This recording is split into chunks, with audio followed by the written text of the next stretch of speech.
What if I told you that there was one parenting style, evidence-based, that is ongoingly linked to child well-being, and that there is one thing that you can do that is almost guaranteed to take your child down a negative path to child ill-being? Today, that is our discussion on the Happy Families podcast, real parenting solutions every day on Australia's most downloaded parenting podcast. We are Justin and Kylie Coulson. When did ill-being become a word? Don't know. Haven't looked it up. Don't know how long that's been in the vernacular, but it's certainly been around.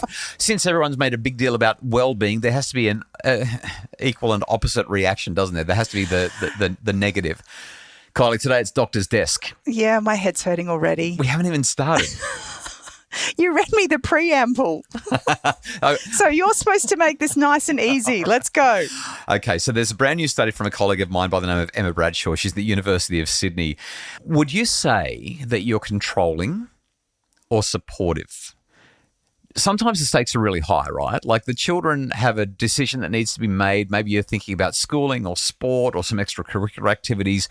They're talking about careers. Maybe they just don't want to go to bed, or they need to eat some food. And we know best, right? We know best.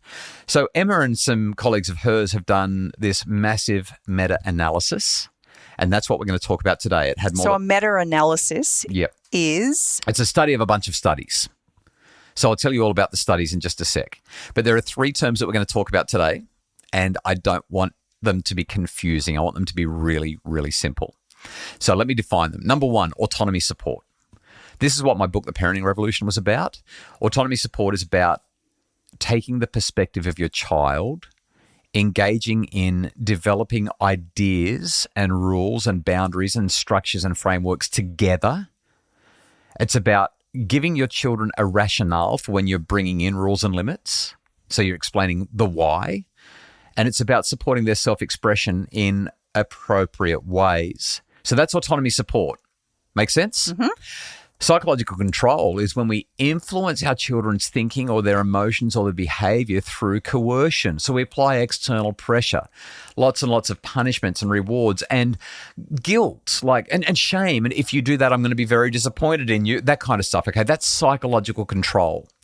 And the last definition is behavioral control. Okay, so psychological control is all about the guilt and the shame and I'll love you if you do that. I'll give you a hug if you do that. So it's withholding or providing privileges and that kind of thing and approval. Behavioral control is essentially saying there's an expectation that I have here. I'm going to communicate it clearly. And behavioral control is actually really important. It's associated with positive outcomes in children's lives because they need us to be the prefrontal cortex, okay? So there are three definitions. I know it's me doing a lot of talking and it's a lot of academic stuff, but it's so important, Kylie. You just get so excited about this stuff. So excited that I'm actually going to be doing some academic work around this with these people fairly soon. I'm very, very excited for it. So here's the meta-analysis. This is a study of a whole bunch of studies. Overall, this study looks at 238 studies. Why would you do a study of studies? So what happens, you know how people say, you can find evidence to support any position? Yeah. What that means really is that a whole bunch of people do a whole bunch of studies and they come up with results that are kind of a bit here and a bit there. There's some studies that say X and there's some studies that say Y. And people say, that's because science is just this. You can find any study to say anything to support any position. And so people will do a meta-analysis because they want to find what the overall picture of those studies is. Because if you do 238 studies and 236 of them or 212 of them all point really, really strongly in one direction and the other 5 or 10 or 20 point in the other direction, it's nice to understand what's going on there and why. So a meta-analysis says, what's really going on here with autonomy support and psychological control? And this was a big study, a meta-analysis looking at whether or not autonomy support is or is not positively associated with child well-being. The hypothesis, of course, is if you're autonomy supportive, your kid's going to thrive. And it was also looking at whether or not psychological control, that is the coercion and the manipulation, the shame and the guilt, is associated at all with well-being in children or if it's only associated with ill-being in children. That's why this matters, because there are some studies that say, it's not that big of a deal or the size of the effect isn't that great. Well, I'm really curious what she found if she'd studied 238 of them. Yeah, I want to give you some more information about this. I know I'm geeking out, but I promise only 20 more seconds and then we'll get to the guts of it. The 238 studies that they reviewed in this meta-analysis have been conducted across the last 51 years. So since the early 1970s. So we're talking about a lot of research with more than 126,000 participants. 38 countries. So we're talking about super cross-cultural. We're talking about individualistic countries and collectivist countries. Because here's the thing. If you are autonomy supportive, but somebody comes from a collectivist culture, is it going to wash out? Does it actually matter or not? So this is what we're looking at. And it was also looking at all the different age ranges of children, from toddlers through to primary school kids right through to adolescents in high school. That was what the research was about. Would you like to know what they found? I would love to. I can I'm see sitting on the edge of my seat. I was literally going to say you're on the edge of your seat. Honey, I know this is a little bit geeky, but here's the thing. If you want to be a great parent and there was one variable that mattered more than anything else, this is it. This is the one. It's about autonomy support. So here's what they found. Autonomy supportive parenting is positively associated with child well-being, and psychological control is positively associated with ill-being. In other words, the more control there is, the worse off your child is. The more support there is, the better off your child is. And that applies across regions, across countries, regardless of the cultural situation, regardless of the age of the child, and regardless of gender. This is a strong and robust finding that supports everything that I wrote about in the Parenting Revolution. After the break, we're going to talk about what it means to be autonomy supportive, because that's how you raise happy, healthy, resilient kids.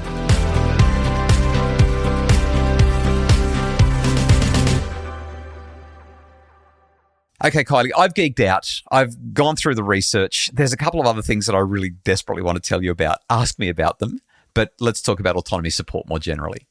So yes, you have spent a long time geeking out about this, but what does it actually mean for parents? I'm so sorry, but it's really, really important. What it actually means is this. If we become psychologically controlling, we will see our children struggle.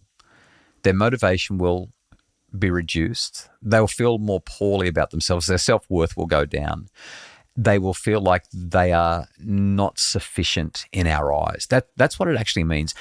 There was a study that was conducted and referenced in this meta-analysis from, maybe 10 or 15 years ago now, that looked at parental psychological control.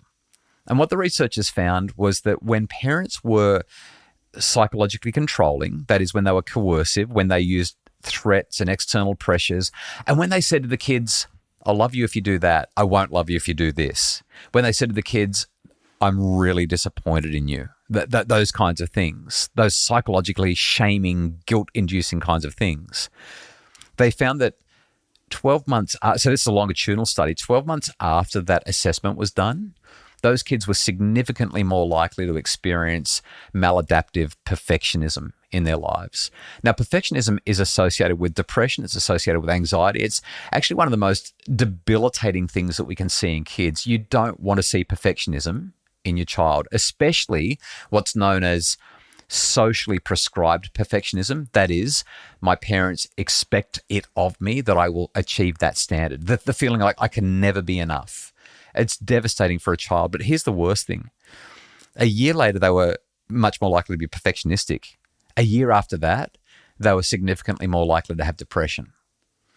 In other words, psychological control ruins kids. There's no other way to say it. It really, it's such a danger to them. But parents who learn to bring psychological control right down. There was one study where over a 6-year period, as parents brought the control down and the kids grew up through their adolescent years into young adulthood, the more they brought that psychological control down, the more the kids' grades improved at school and the better psychologically adjusted they were as they went out into the workforce and started their lives. You can spin it around. Autonomy support, the more autonomy supportive you are, the better your child regulates.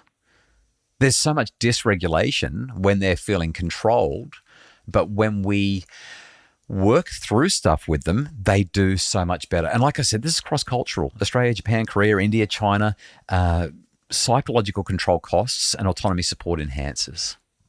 So if you were going to give parents 3 tips to help them in their endeavours to be more autonomy supportive of their children, to let go of those psychological controls that all of us sometimes get stuck in from time to time, what would you say would be your top 3?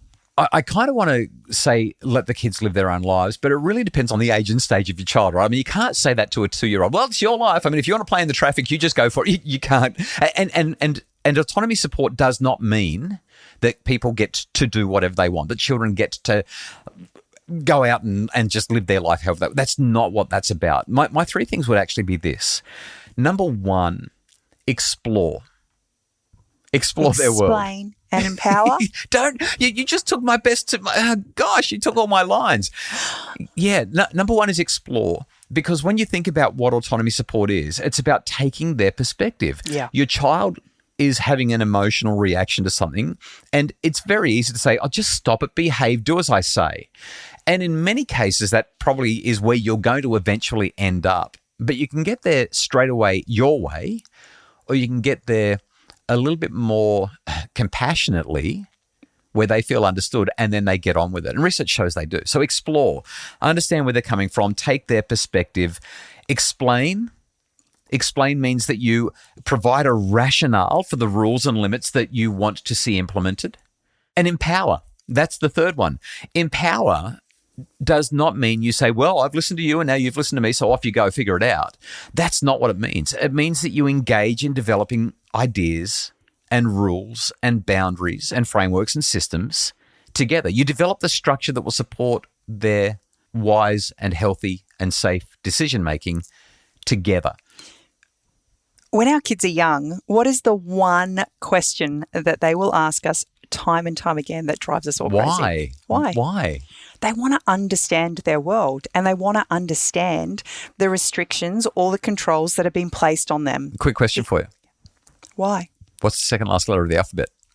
Why? I just want to know. I just think it's so it's so intriguing to me that we are literally wired that way. From the time they're speaking, it's one of the first questions they learn to ask. And they don't even learn it. It's literally there. They are so inquisitive and curious about the world around them, and they want to understand why. And the more we work together with them to explain and empower them, the more capable they feel and competent they feel to deal with the world.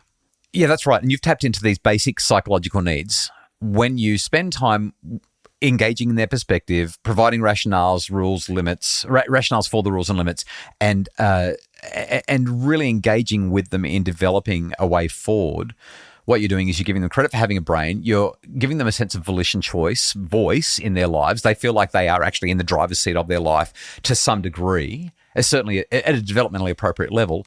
And they feel competent. They feel capable. They feel like you believe in their ability to do it. So we will link to the paper in the show notes. I think that it's one of the most important papers that have been published. I know it's a bit geeky. I don't know how many of you hung around at the very end, but it's a really important paper, and I just had to share it on the pod today. Are you glad you listened to that one? Are you glad you sat here with me for the last sort of 15 minutes and talked it over with me? Sure. So convincing. This is why I do what I do, so I can interpret that sort of science and help make families happier. And this is why I'm in the kitchen. Right. Oh, boy. Oh, we could get in trouble for saying that. It's 2025, but let's just go with it anyway. I really appreciate that I get to sit here and you get to go and do that. It just works so well for the two of us in our context. Anyway, if this has been helpful, we'll link to the paper in the show notes. Thanks so much for listening to the Happy Families podcast today, our Doctor's Desk edition. The Happy Families podcast is produced by Justin Rulon from Bridge Media. And if you'd like more info and more resources to make your family happier, please visit us at happyfamilies.com.au.